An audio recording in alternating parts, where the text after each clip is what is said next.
I don't know where to start. Maybe from the day everything changed. It was quiet, as always in our town. The streets seemed empty even during the day.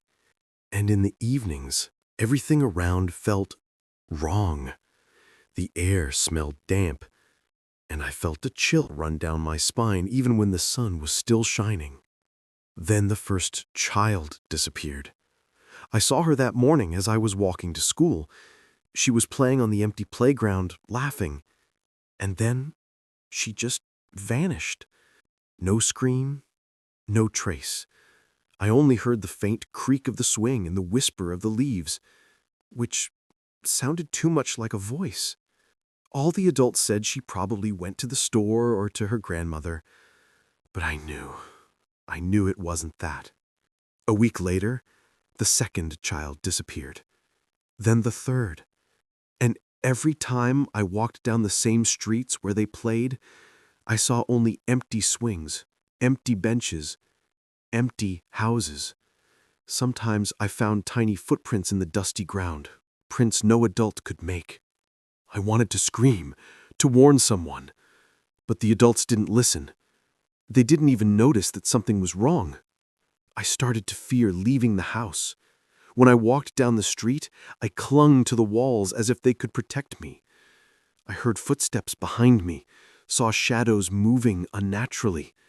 Worse, I began noticing that the abandoned children were staring at me with eyes that had no life. Their gazes were empty, cold, and somehow like warnings. Sometimes their eyes glowed faintly red as I passed by. I began recording everything, every sound, every day. The sound of doors opening in the empty house across the street, quiet whispers behind the wall, the creak of wooden floors in the hallway. Sometimes I heard scratching at my door, but when I approached, there was only darkness. Everyone tried to act normal, but the town had changed. I noticed neighbors no longer went out after sunset. Shops closed earlier than they should, and even the light in the windows looked artificial, like lanterns in a graveyard. One evening, I saw a little girl from our yard standing by the old park.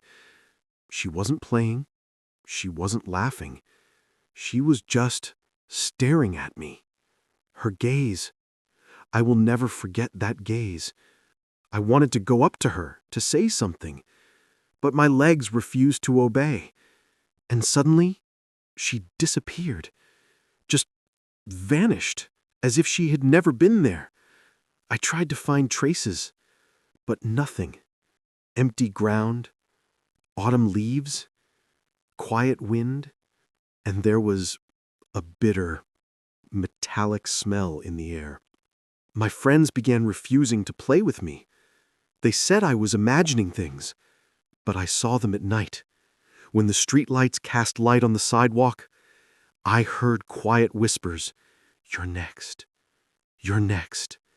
At first, I thought it was just a dream, but no, it happened day after day. Sometimes I stayed alone in my room, covering my head with a pillow, trying not to hear anything. But even there I felt a presence. The bed creaked, as if someone sat on its edge. The windows trembled, though there was no wind outside. I started writing my thoughts on the walls, numbers, words, dates, so I wouldn't forget. Sometimes I woke up to scratching on the door. One day, I found a small box under an old tree in the park. Inside were toys that belonged to the missing children, dolls without eyes, broken toy cars, empty water bottles. I felt a chill run through my entire body. When I returned home, the box was on the doorstep of my room. I began noticing that the town was changing. Streetlights became colder, trees darker, shadows longer, as if alive. When I tried to record it on my phone, the camera flickered, and I saw shadows that weren't in the room. Each night grew longer, darker, and the sound of the wind seemed like whispers. Don't look away. My dreams changed too. I saw the same empty eyes of children, heard their whispers, "You're next." And they haunted me even in my sleep. Sometimes I woke up to someone sitting on the edge of my bed, but the room was empty. I left marks on doors and windows so I wouldn't get lost. Every handle, every window, a landmark in a world that had become foreign. I saw other children disappear, and the adults ignored it. They walked their path silently, as if not noticing nothing. I see myself in the windows of empty houses, not my real face, but empty, like the children who disappeared. I tried to look away, but it's impossible. Those eyes follow me even during the day, at school, in the mirror of my room. I know this is not a dream or imagination, and if I stop watching, if I look away even for a minute, they will come for me. Sometimes I feel a touch on my shoulder when no one is there.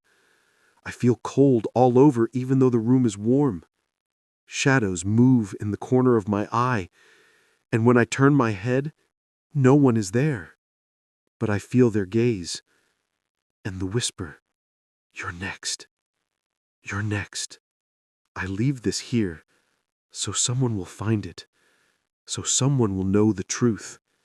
Because if not me, no one will tell the truth. I have seen them take the children, and I'm afraid I'll be next.